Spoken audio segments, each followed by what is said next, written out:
All right, welcome back to our last unit on macroeconomics. All right, in this second video, so global economy part 2, all right, we're going to talk about trade advantages. So in our last video, we discussed a balance of trade and what that means to have a favorable balance of trade. That goes all the way back to our ideals of mercantilism, so exporting more than you import. The United States does not do that in the worst way. All right, we are all about buying some stuff, but not necessarily about selling it to other countries. Remember, macroeconomics is about the economy on a larger scale, a global scale. So we're not worried about just one company or just one household. We're focusing on the big picture. All right, so speaking of trade, how do you get an advantage? How do you kind of one-up another country and do a little better than they do in a certain area? Why are we good at some things and not as good as others? All right. And this can be explained through advantages. All right, and there's two types. So the first one we're going to discuss is an absolute advantage. All right, having the ability to produce more than another country, flat out, no questions asked, regardless of the cost. North Carolina has an absolute advantage in sweet potatoes. We make more than any other state in the union. All right, we have an absolute advantage in that. Okay, the United States has an absolute advantage in Olympic athletes. We produce the largest Olympic teams in the world for multiple years or multiple games running. All right, we have an absolute advantage in that way. All right. On the other hand, a comparative advantage means that you as a country have the ability to produce more of a product, one particular thing, than another country, but with the lowest opportunity cost. Now, you might not be able to produce the most, but you can produce the most stuff at the lowest cost to you. You can produce the cheapest. Not necessarily the biggest number, but the smallest price. All right, so here's some example of this. All right, so I'm going to read it out to you. Hopefully you're following along. This is your listening check. I would like you to draw a smiley face in the bottom left-hand corner if you are listening at this point, and I will be checking for this. All right, so Gina, poor little Gina, she's not very handy. She's not really good around the house with, fixing things, but she can only produce one birdhouse per hour. I'll pause for a second. We're talking about birdhouses and t-shirts to give you an example of an absolute advantage. Bear with me. I know it's weird, but here we are. All right, so she can produce one birdhouse per hour. However, she is skilled at printing t-shirts, and she can produce 10 of those per hour. Go Gina. All right, so Mike has taken a carpentry class, all right, trying to better himself with carpentry, so he can make 5 birdhouses per hour. However, he has absolutely no idea what he's doing when he's printing t-shirts, and poor little Mike can only produce 2 per hour. Okay, so based on that, who has the advantage for birdhouses? Who has the absolute advantage for birdhouses? Who can produce the most? All right, and who can produce the most t-shirts per hour? There. Hope you know because you got a question coming up soon.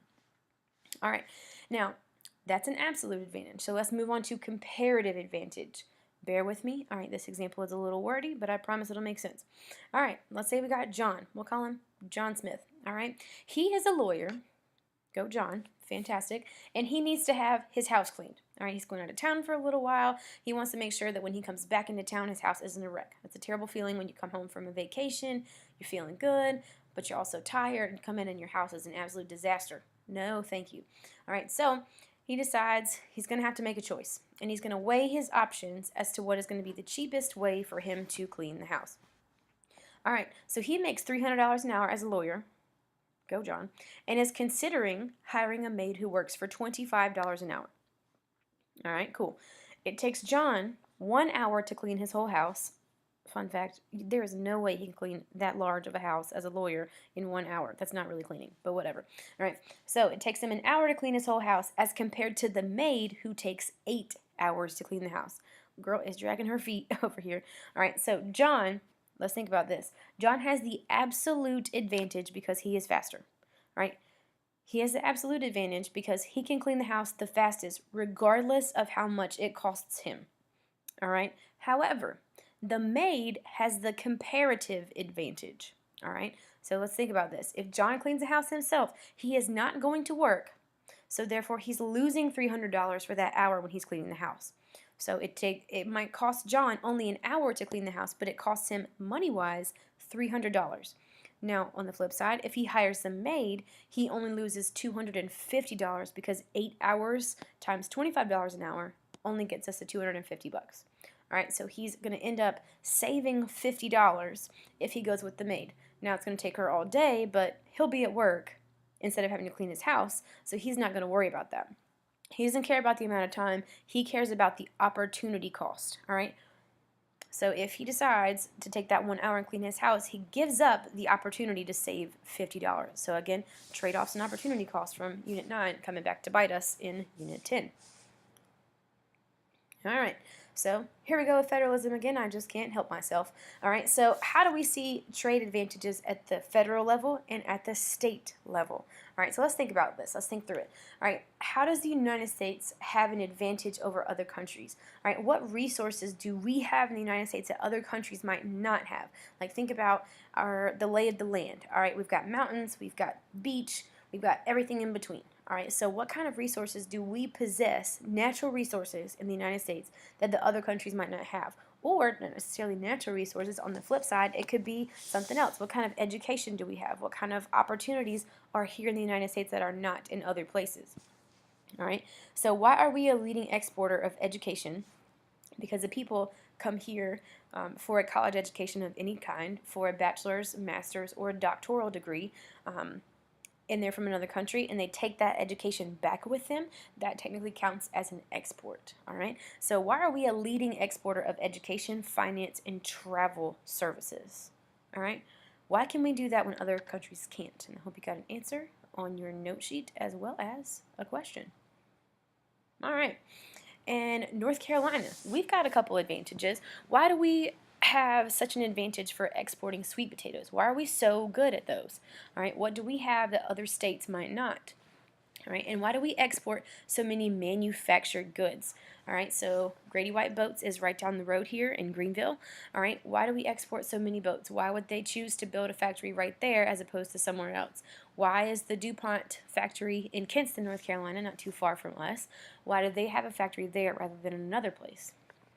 Right, what kind of advantages do we have that other people don't? All right, so speaking of advantages, how do you even get an advantage? How does that occur? All right, there are three major ways. All right, the first of which is technology. And a little side note here about your note sheet, please make sure that the numbers you are writing in for the boxes match the number that is on your screen. All right, number one is technology. So manufactured goods are produced in countries that have advanced technology, like machines and factories, like we see below here. All right, this factory is the DeWalt factory. They are the leader in how do I want to say this, in tools, I guess. So if you go through Lowe's and you see all the yellow tools like the power drills and all that other stuff, that is DeWalt brand, and they have a factory here in North Carolina. All right, so why does DeWalt, why do we pick North Carolina for that? All right, because they have the space, they have the time, they have the people who are willing to work at DeWalt. All right, so some countries don't have machines and factories like we do here in the United States and are not able to use that technology to their advantage because they don't have enough money to pay for it, or they don't have the space, or they specialize in something else. A second way that you can get an advantage in trade is through natural resources. You either got them or you don't, okay? And I took full advantage of the opportunity to put my fave football team into a video. You're welcome, everybody. All right, so you've either got them or you don't. The United States has many metal deposits, so we export a large amount of steel, hence the Steelers, all right? So Japan does not have a lot of steel deposits, so Japan is not able to use that resource to their advantage because they do not have it, okay?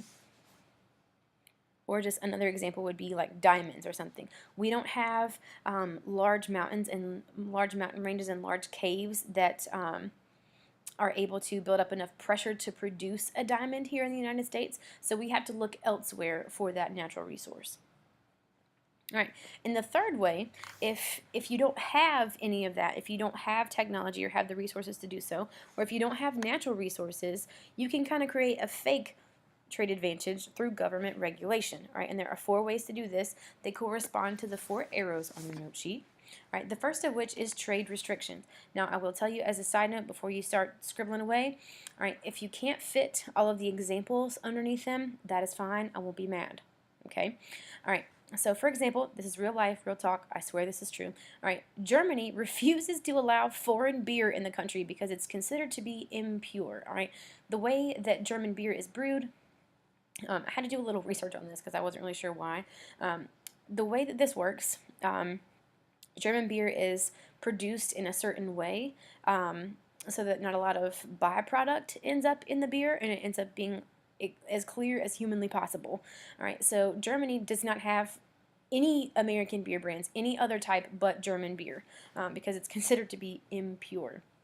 And they've been doing this now for about 500 years, so they're not changing that anytime soon. All right, tariffs are the next way to produce some government regulation that will give you a trade advantage. The purpose of a tariff is to get revenue for the nation. That is your goal. You're trying to make money, always.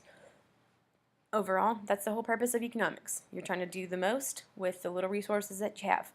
All right, the goal here of a tariff, the end game, the result that you want, is to encourage people to buy domestic goods. All right, hope you know what domestic means because there's a question coming up. All right, so for example, President Trump recently put tariffs on all imported steel, so steel that comes from other places besides here in the United States, so that corporations or big businesses, so businesses that you can own stock in, again, Unit 9 coming back to bite us here, so that people will buy American steel products. If your American steel product is $1 million, and then your imported steel product from, I don't know, Germany, all right, is $1.3 million, you're probably going to save that 300 grand and go with the American steel, all right? Now, other countries would not be happy about this because that hurts their profits, but if we here in the United States are looking out for our products, our American products, then Trump's tariffs do make sense. All right, so the whole purpose of a tariff is for you to make sure that you are encouraging people to buy domestic goods. All right, President Bush, H.W. Bush in the early 2000s, also did the same thing for steel. All right, so this is review from Unit 5 from many, many moons ago. Hope you remember this. All right, this is sanctions and embargoes. All right, so sanctions, I hope you remember the difference because there's a question coming up. All right, a sanction is when one country slaps some consequences on another, and an embargo is when you and your whole squad stop trading with someone. All right, and then quotas are just a limit to the amount of imported goods. Right, it's like a tariff, but in number and not in dollar amount. All right, so speaking of government regulation, my man Adam Smith is not here for it. He writes this rockstar book called The Wealth of Nations. He thinks the government should not interfere with the economy and be laissez-faire. Put a star beside laissez-faire. You will see it again. Just saying. All right, or hands off. He thinks the best economy is free market with competition, and he believes in this weird idea of what's called the invisible hand. So this giant invisible hand is going to come sweep away all the companies that are not fit enough to stay in this free market. All right.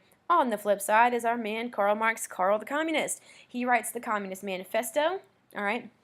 A manifesto is just like a collection of your ideas, and it sounds dramatic, and it is. All right, he's a pretty dramatic guy. He believes in the struggle between the proletariat, the working class, and the bourgeoisie, rich landowners, aka bougie.